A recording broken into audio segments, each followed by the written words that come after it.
Every matrix is a lie. It presents itself as a chaotic jumble of numbers that shears, twists, and distorts space. But underneath that complexity lies a hidden, elegant truth. Singular value. Decomposition is the mathematical prism that shatters that illusion, revealing that every transformation in the universe is composed of three simple, fundamental movements: a rotation to align, a stretch to scale, and a final rotation to position. This is not just a formula. It is the skeleton key to the digital world, powering everything from the compression of your photos to the intelligence of modern AI. Seeing an equation like this on screen might trigger a moment of fear. It often looks like a wall of abstract math designed to keep you out. But we are going to break it down completely, stripping away the complexity to reveal the simple geometry hidden underneath.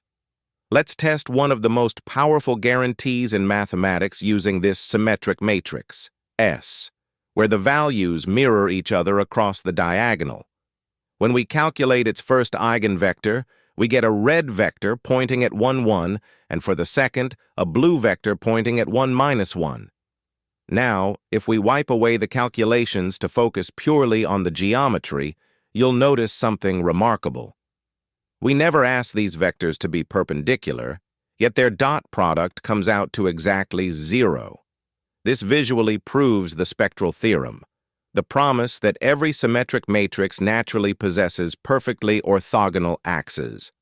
And this is the secret key to SVD. Even if our real-world data is messy, we can calculate A transpose times A to create a symmetric matrix, unlocking these perfect perpendicular axes to organize our data. Next, we are going to understand unit vector normalization. In SVD, direction is everything, so we need a standard size for our vectors. Consider this raw vector pointing at coordinates 1, 1. Ideally, it should fit perfectly inside the unit circle of radius 1, but as you can see, it is currently too long. To fix this, we first calculate its total length using the Pythagorean theorem, which gives us roughly 1.414. Then we simply divide the vector by this length, which geometrically shrinks the arrow until it fits perfectly on the circle's boundary, giving us a final normalized vector with a length of exactly 1. Now we arrive at the core logic of the SVD calculation, the mapping identity, which explains precisely how we transform our input data into an output vector. We start with our input direction, v. Remember, this is a unit vector, meaning its length is exactly 1. It represents a pure direction in our data without any magnitude. When we multiply this vector by our data matrix A, the matrix acts on it by stretching it out. The length of this new, longer vector represents the strength of the relationship, which corresponds exactly to our singular value, sigma. However, our target output vector u must also be a standardized unit vector, so we cannot keep this extra length. To find u, we take that stretched vector and simply divide it by its total length, shrinking it back to unity. This geometric logic, stretching by the matrix and normalizing by sigma, gives us the fundamental formula, u equals 1 over sigma times A times V. Remember that movie rating matrix we built at the very beginning? That simple grid of users and movies is actually the key to unlocking singular value decomposition. We start by multiplying our rating matrix, A, by its transpose. This creates our symmetric correlation matrix. Immediately, you will notice a clean split in the numbers. The sci-fi ratings cluster perfectly in the top corner, while the romance ratings sit separately at the bottom. This structure is what allows us to solve them one by one. First, let's isolate the sci-fi block. We solve the characteristic equation and find an eigenvalue of exactly 100. Taking the square root gives us our first singular value, or sigma, of 10. This connects directly to the SVD mapping concept we visualized earlier. Remember the vector stretching? This sigma is that stretch factor. It tells us that the sci-fi concept is the strongest force in our dataset, stretching the data 10 times more than a standard unit vector. Next, We find the direction. The eigenvector here points steadily at 45 degrees. However, a raw direction isn't enough.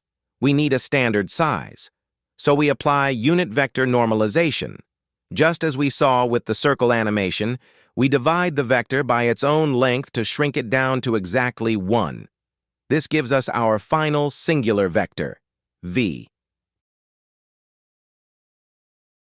Now, we repeat this exact process for the romance block.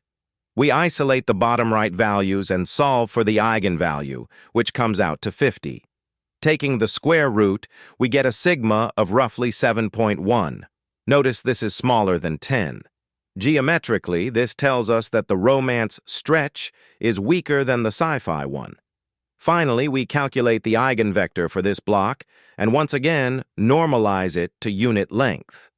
By strictly following this process, finding the strength, or sigma, and the normalized direction, v, we have fully decomposed our raw data into clear, distinct concepts.